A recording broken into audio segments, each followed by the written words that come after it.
नमस्कार दोस्तों, स्वागत है आपका अपने यूट्यूब चैनल पे। आज हम चर्चा करेंगे प्रस्तावना के बारे में। तो बिना टाइम वेस्ट किए हुए शुरू करते हैं आज की वीडियो। प्रस्तावना पंडित नेहरू द्वारा प्रस्तुत उद्देश्य प्रस्ताव पर आधारित है। उद्देश्य प्रस्ताव 13 दिसंबर 1946 को प्रस्तुत किया गया था, जिसे 22 जनवरी 1947 को स्वीकार किया गया था। उस पर आधारित प्रस्तावना बनाई गई है। प्रस्तावना के बारे में प्रसिद्ध व्यक्तियों के कथन। प्रस्तावना संविधान की जन्म कुंडली है। के एम मुंशी ने प्रस्तावना को संविधान की जन्म कुंडली कहा है।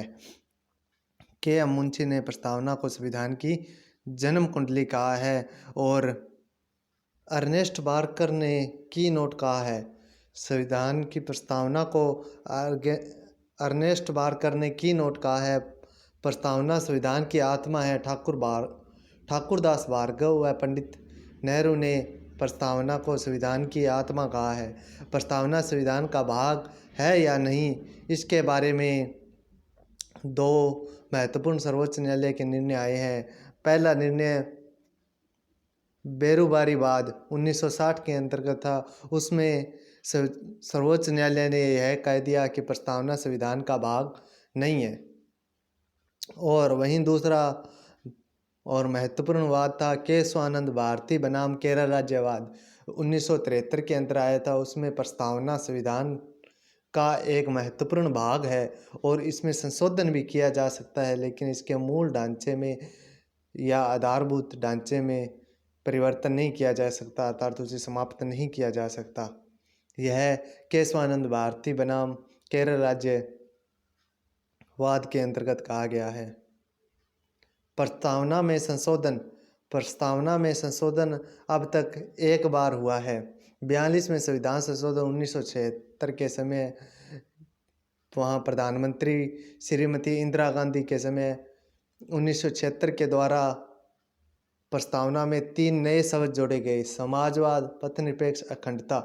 इन शब्दों का क्रम भी पूछ लिया जाता है, तो उसको क्रम को याद करने की सिंपल सी ट्रिक SPA सपा, यानी कि समाजवाद, पथनिरपेक्ष और अखंडता, इन 3 शब्दों को जोड़ा गया है। प्रस्तावना वाद योग्य नहीं है, अर्थात गैर न्यायिक, अपरिवर्तनीय व न्यायालय द्वारा संरक्षण नहीं प्राप्त है प्रस्तावना को। बात करें प्रस्तावना में वर्णन शब्दों की, तो न्याय प्रस्तावना में 3 प्रकार के न्याय की बात की गई है। सामाजिक, आर्थिक और राजनीतिक न्याय की बात की गई है। स्वतंत्रता, 5 प्रकार की स्वतंत्रता का वर्णन है। विचार की स्वतंत्रता, अभिव्यक्ति की, विश्वास, धर्म और उपासना की स्वतंत्रता के बात प्रस्तावना के अंतर्गत की गई है। समानता, प्रतिष्ठा और अवसर की समानता, 2 प्रकार की क्षमता की बात की गई है। बात करें संविधान में शक्ति के स्रोत, तो संविधान में शक्ति का स्रोत भारत की जनता को बताया गया है। भारत की जनता ही सर्वोच्च है। भारत की प्रकृति है संपूर्ण प्रभुत्व संपन्न, समाजवादी, पथनिरपेक्ष, लोकतंत्रात्मक गणराज्य। भारत की प्रकृति है संपूर्ण प्रभुत्व संपन्न, समाजवादी, पथनिरपेक्ष, लोकतंत्रात्मक गणराज्य। संविधान का उद्देश्य है न्याय, स्वतंत्रता, समानता और बंधुत्व के उद्देश्य है। प्रस्तावना संविधान के अंगीकृत होने की तिथि 26 नवंबर 1949, यह सभी को पता ही है। प्रस्तावना की अवधारणा संयुक्त राज्य अमेरिका से ली गई है और प्रस्तावना की भाषा है वह ऑस्ट्रेलिया से ली गई है। स्वतंत्रता, समानता और बंधुत्व, यह फ्रांस की क्रांति से प्रेरित है और सामाजिक, आर्थिक व राजनीतिक न्याय रूस की क्रांति से प्रेरित है। यह महत्वपूर्ण ध्यान रखने योग्य बातें हैं कि प्रस्तावना की अवधारणा संयुक्त राज्य अमेरिका से ली गई है। प्रस्तावना की भाषा ऑस्ट्रेलिया से, स्वतंत्रता, समानता और बंधुत्व फ्रांस की क्रांति से प्रेरित है। सामाजिक, आर्थिक न्याय व राजनीतिक न्याय रूस की क्रांति से प्रेरित है। प्रस्तावना में भारत शब्द का उल्लेख 2 बार हुआ है। यह था प्रस्तावना के बारे में महत्वपूर्ण टॉपिक। बात करें भारत के संविधान की विशेषता। भारत का संविधान विश्व का सबसे लंबा और लिखित संविधान है। सबसे छोटा संविधान संयुक्त राज्य अमेरिका का है। इसी तरह भारत का सबसे लंबा और लिखित संविधान है। 2 नंबर बात, कठोरता एवं लचीलेपन का समन्वय। कठोरता, जैसे संयुक्त राज्य अमेरिका का सबसे कठोर संविधान है और ब्रिटेन का लचीलापन है, लेकिन भारत का दोनों का समन्वय है। एकात्मकता के साथ संघीय व्यवस्था का समन्वय। एकात्मकता के साथ संघीय व्यवस्था का समन्वय।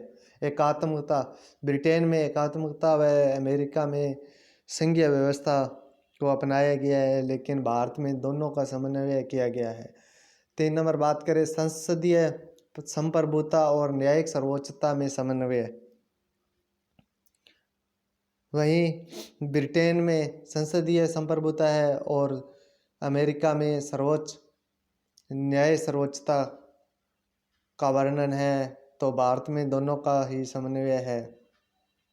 संसदीय शासन व्यवस्था,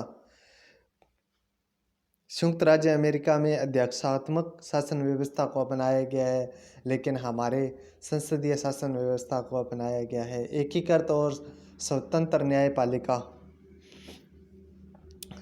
अमेरिका में दोहरी नगर न्यायपालिका है, लेकिन हमारे यहाँ एकीकृत एवं स्वतंत्र न्यायपालिका है। वहीं एकल नागरिकता, लोकप्रिय प्रभुसत्ता पर आधारित लोकतंत्रात्मक गणराज्य, मौलिक अधिकारों का वर्णन है, पथनिरपेक्ष राज्य है, सार्वभौमिक वयस्क मताधिकार का अधिकार है। वहीं संविधान की विशेषता है, उसी तरह संविधान की आलोचना भी कई आलोचकों ने की है। जैसे इसे उधार का थैला बताया गया है, बहुत विशाल संविधान बताया है। सर आइबर जेनिंग्स ने वकीलों का स्वर्ग कहा है, अर्थात जटिल है संविधान, यह सामान्य लोगों की समझ से परे है, इसलिए सर आइबर जेनिंग्स ने इसे वकीलों का स्वर्ग भी कहा है। तो यह थी संविधान की प्रस्तावना और भारतीय संविधान की विशेषता। वीडियो अच्छी लगी तो लाइक, शेयर व चैनल को सब्सक्राइब ज़रूर करें। धन्यवाद।